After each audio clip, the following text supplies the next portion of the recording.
మరొక ఘోర బస్సు ప్రమాదం సంచలనం రేపుతోంది. ఆదిలాబాద్ జిల్లాలో ఈ బస్సు ప్రమాదం చోటు చేసుకుంది. లారీని వెనక నుంచి ఢీకొట్టింది ఒక ప్రైవేట్ ట్రావెల్స్ బస్సు. అయితే ఈ ప్రమాదంలో స్పాట్లోనే 2 ప్రాణాలు కోల్పోయినట్లుగా తెలుస్తోంది. మరొక 3కి తీవ్ర గాయాలయ్యాయి. ప్రమాద సమయంలో బస్సులో మొత్తం 60 మంది ప్రయాణికులు ఉన్నారు.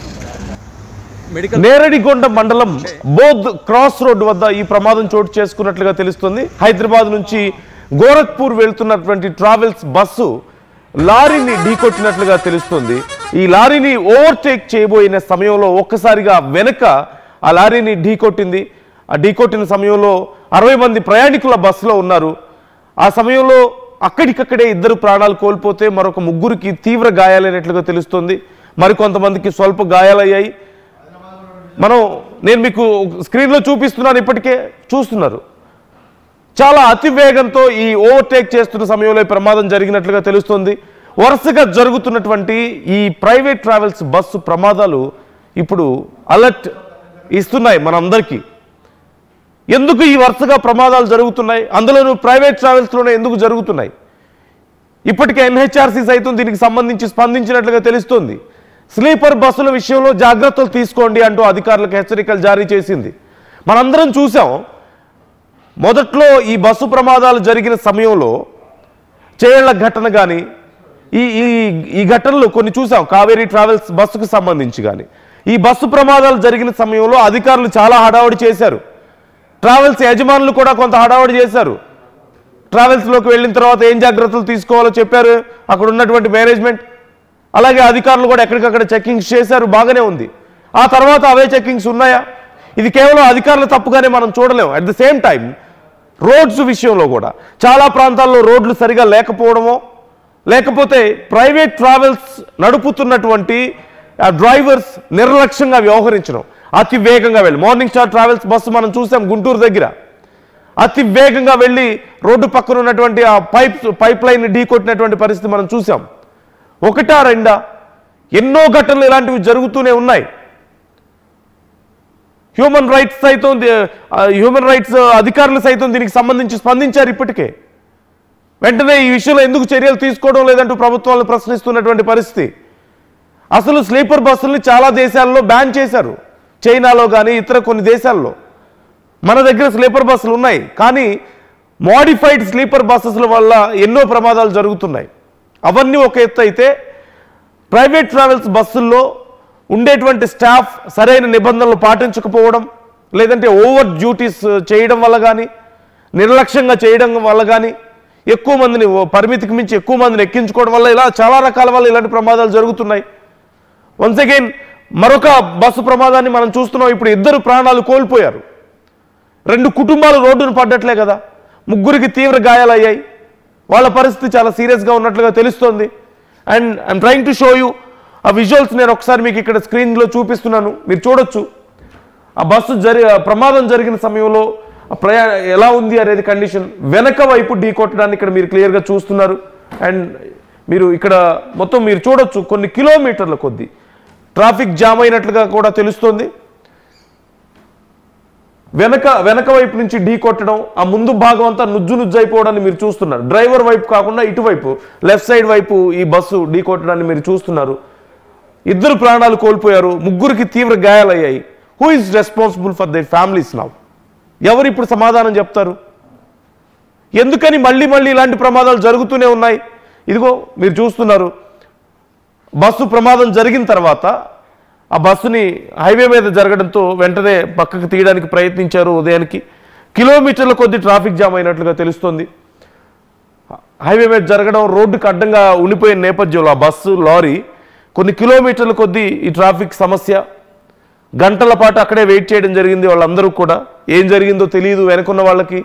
ముందు అధికారులు కొంత చర్యలు తీసుకోవడానికి సమయం పట్టినట్లుగా తెలుస్తుంది. సో డీటెయిల్స్ తెలుసుకుందాం. ఇంకా ప్రజెంట్ అక్కడ సిచ్యువేషన్ ఏంటి, మరి గాయాల పాలైన వాళ్ళ పరిస్థితి ఎలా ఉంది, ప్రాణాలు కోల్పోయిన వాళ్ళ కుటుంబాలకు ఏదైనా సహాయం అందుతుందా లేదా, అసలు ఈ విషయంలో అధికారులు ఎలాంటి చర్యలు తీసుకుంటున్నారు, ఈ విషయాలు మనం తెలుసుకునే ప్రయత్నం చేద్దాం.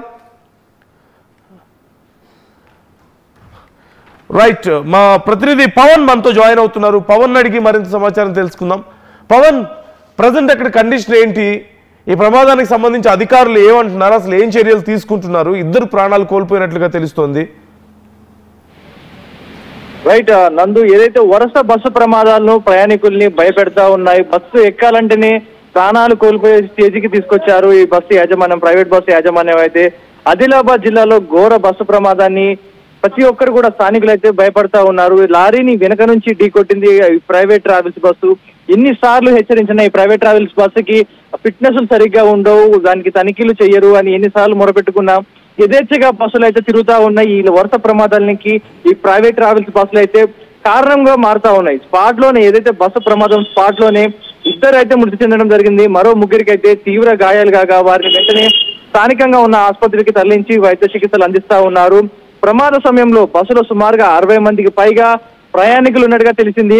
నేరేడుకొండ మండలం బోత్ క్రాస్ రోడ్ దగ్గర ఈ ప్రమాదం అయితే జరగడం జరిగింది. హైదరాబాద్ నుంచి గోరఖ్పూర్ వెళ్తున్న ఈ ట్రావెల్స్ బస్సు లారీని ఓవర్టేక్ చేయబోయి ఢీకొట్టింది.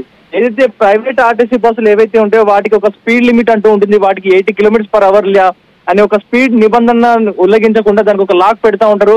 సో ఆర్టీసీ బస్సులు ఏవైతే ఉంటాయో గవర్నమెంట్ ట్రావెల్స్ అవి 80 km దాటవు, వాటి పరిధిలోనే ట్రావెల్స్ అవుతా ఉంటాయి. కానీ ఈ ప్రైవేట్ ట్రావెల్స్ ఏవైతే ఉంటాయో వీటి ఇష్టారాజ్యంగా మూవ్ అవుతా ఉంటాయి. ఇవన్నీ కూడా వోల్వో కానీ మిగతా పెద్ద పెద్ద బస్సులు హై రేంజ్ సీసీ ఇంజన్స్ ఉంటాయి. స్పోర్ట్స్ కార్ రేంజ్ లో స్పీడ్ అయితే కొడతా ఉంటారు వీళ్ళు. రాత్రికి ఇక్కడ సుమారుగా హైదరాబాద్ లో 10 గంటలకు బయలుదేరిన బస్సులు సుమారు ఉదయాన్నే 6 గంటలు 5:30 సమయానికి మీ డెస్టినేషన్ చేరుస్తామంటూ ఒక ఫేక్ అనౌన్స్మెంట్ ఇస్తా ఉంటారు. కానీ ఈ ఫేక్ అనౌన్స్మెంట్ ని ఏదైతే వారు చెప్పిన మాట నెరవేర్చుకోవడం కోసం సుమారు గంటకి 120 నుంచి 125 కిలోమీటర్ల వేగాన్ని అయితే ఆ బస్సుని అందుకుంటూ ఇష్టం వచ్చినట్టుగా సింగిల్ వే రోడ్లలో కూడా ఓవర్టేక్ చేసుకుంటా. ఇప్పుడు ఇద్దరు ప్రాణాలు కోల్పోయారు, మరొక ముగ్గురు పరిస్థితి చాలా సీరియస్ గా ఉందంటూ తెలుస్తుంది. సో వాళ్ళ కండిషన్ ఏంటి అనేది ఏమైనా తెలుస్తుందా మనకి? అలాగే ఇప్పుడు ఈ బస్సు యాజమాన్యం మీద ఏమైనా చర్యలు తీసుకోబోతున్నారా డ్రైవర్ వాళ్ళ విషయంలో? ఏదైతే బస్సు యాజమాన్యం పై తక్షణమే సీరియస్ అయితే యాక్షన్ తీసుకోవడం జరుగుతుంది. బస్సును అయితే సీజ్ చేసి పక్కకు పెట్టడం జరిగింది. దీనికి తదుపరి బస్సులు ఏవైతే ఉన్నాయో వీటన్నిటి మీద కూడా చర్యలు తీసుకుంటామంటూ కూడా చెప్తా ఉన్నారు.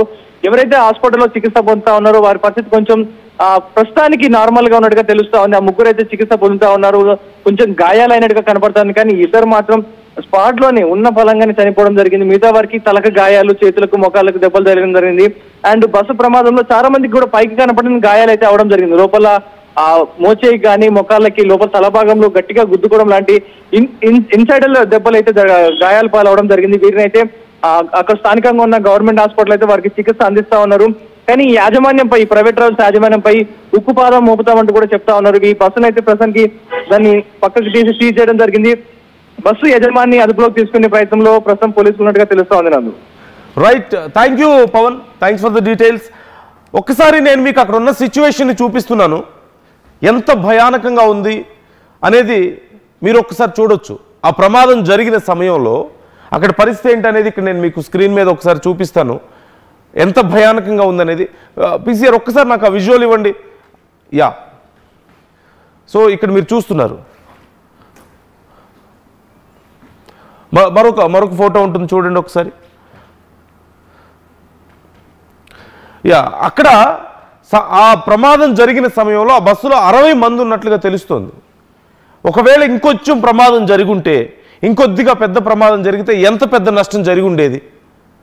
ఇప్పటికే 2 ప్రాణాలు కోల్పోయారు, మరొక ముగ్గురు పరిస్థితి ఎలా ఉంటుందో తెలియదు అంటున్నారు డాక్టర్స్. ఇప్పటికే మరికొంతమందికి ఇంకా గాయాలయ్యాయి. సో ఒక్కసారి మీరు ఇమాజిన్ చేసుకోవచ్చు, కేవలం అతి వేగం, నిర్లక్ష్యమే ఈ ప్రమాదానికి కారణం అంటూ మనం చూడాలి. ముందెళ్తున్నటువంటి లారీని ఓవర్టేక్ చేసే సమయంలో ఈ ప్రమాదం జరిగినట్లుగా తెలుస్తోంది. చాలా వేగంగా వెళ్ళి, యా ఒకసారి ఇక్కడ మీరు చూడొచ్చు, ఇది అక్కడ ప్రమాదం జరిగిన సమయంలో ఉన్నటువంటి సిచ్యువేషన్. ఇది లారీని పూర్తిగా లారీ రోడ్డుకి చాలా చివరి వరకు ఉంది, రోడ్డుకి పూర్తిగా అవతల వైపుకి ఉండడాన్ని మీరు గమనించవచ్చు. అండ్ చాలా వేగంగా రావడం వల్ల చూస్తున్నారు ఎలా క్రాస్గా ఉందో ఈ బస్సు. ఆ ఢీకొట్టిన సమయానికి ఇలా ఉంది కండిషన్.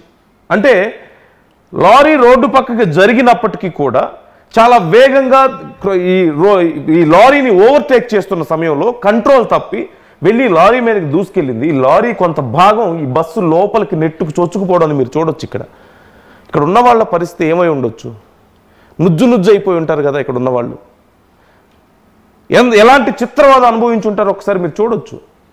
బట్ ఆఫ్టర్ ఆల్ ఇదంతా దేనికోసం? ఒక్క నిమిషం నిదానంగా వెళ్తే ఏదైనా సమస్య వస్తుందా?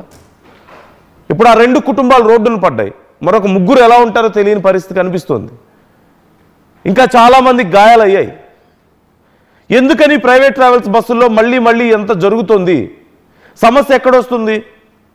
అధికారులు నిర్లక్ష్యంగా ఉండడం వలన అంటే అవుననే చెప్పాలి ఖచ్చితంగా. ఒక ప్రైవేట్ ట్రావెల్స్ బస్సు డ్రైవర్లు ప్రాపర్గా ట్రైన్డా కాదా, లేదంటే ఓవర్ డ్యూటీస్ చేస్తున్నారా, అసలు ఆ బస్సు ఫిట్నెస్ ఎలా ఉంది? కావేరీ ట్రావెల్స్ విషయంలో మనం అదే కదా చూసాం.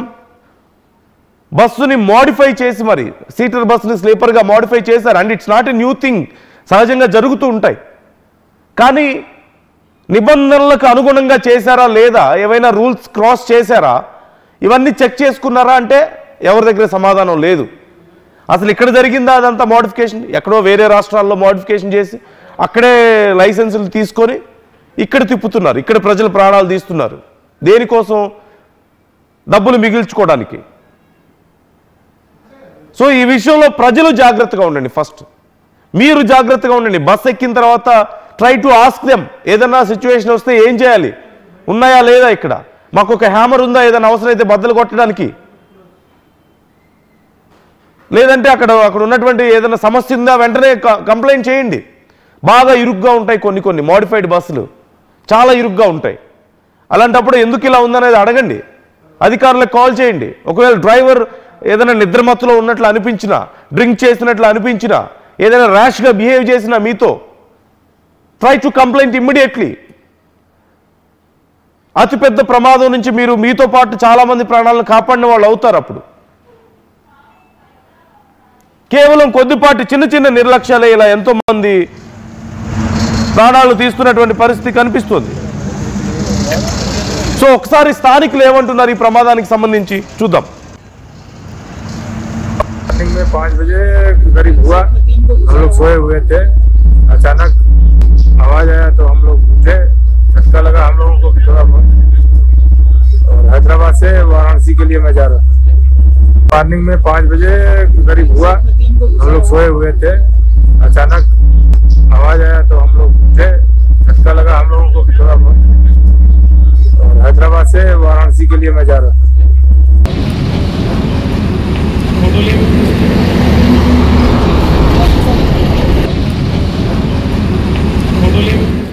సో వెళ్తున్న సమయంలో మేమంతా నిద్రలో ఉన్నాం, ఒక్కసారిగా ఏదో జరిగినట్లు అనిపించింది, చూస్తే ఇలా జరిగింది అని చెప్పేసి ఆ ప్రయాణికుడు చెప్తున్నాడు. సో ఎంత డ్రైవర్ మీద ఎంత నమ్మకంతో వాళ్ళు వెళ్తారో, ట్రావెల్స్ని ఎంత నమ్మితే అలా ప్రశాంతంగా నిద్రపోగలుగుతారు. కానీ వాళ్ళే చివరికి ప్రాణాలు తీస్తున్నటువంటి పరిస్థితి కనిపిస్తుంది. సో మీకు అసలు ఇలాంటివి జరగకుండా ఉండాలంటే ఏం చేయాల్సిన అవసరం ఉంది? ఎక్కడ మిస్టేక్ జరుగుతుంది? అధికారులదా, ప్రైవేట్ ట్రావెల్స్ బస్సులదా, లేకపోతే ప్రయాణికులదా? Whose mistake is this? ఎవరి తప్పు వల్ల ఇంతమంది ప్రాణాలు గాల్లో కలిసిపోతున్నాయి, వరుసగా ఇలాంటి ప్రమాదాలు జరుగుతున్నాయి? కామెంట్ చేసే ప్రయత్నం చేయండి. ఆర్టీఓలు కరెక్టేనా, కరెక్ట్గా చెప్పండి అంటూ కామెంట్ చేస్తున్నారు వెంకటేష్. ఆర్టీఓలు ఈ విషయంలో చర్యలు సరిగా తీసుకోవడం లేదనే అభిప్రాయం చాలామందికి ఉంది. అలాగే కర్ణం కుమారి కామెంట్ చేస్తున్నారు. At the same time Jeeva comment చేస్తున్నారు. ఇండ్ల రాజీవ కామెంట్ చేస్తున్నారు, ఇవన్నీ యాక్సిడెంట్స్ అవుతున్నాయి, ఇవేమి యాక్సిడెంట్స్ స్వామి డైలీ అంటూ కామెంట్ చేస్తున్నారు. ప్రతిరోజు ఇలాంటివి జరుగుతూనే ఉన్నాయి, ఎక్కడో ఒక చోట ఎంతోమంది ప్రాణాలు కోల్పోతూనే ఉన్నారు. సో మీ ఒపీనియన్స్ని ఈ విషయంలో కామెంట్ చేసే ప్రయత్నం చేయండి.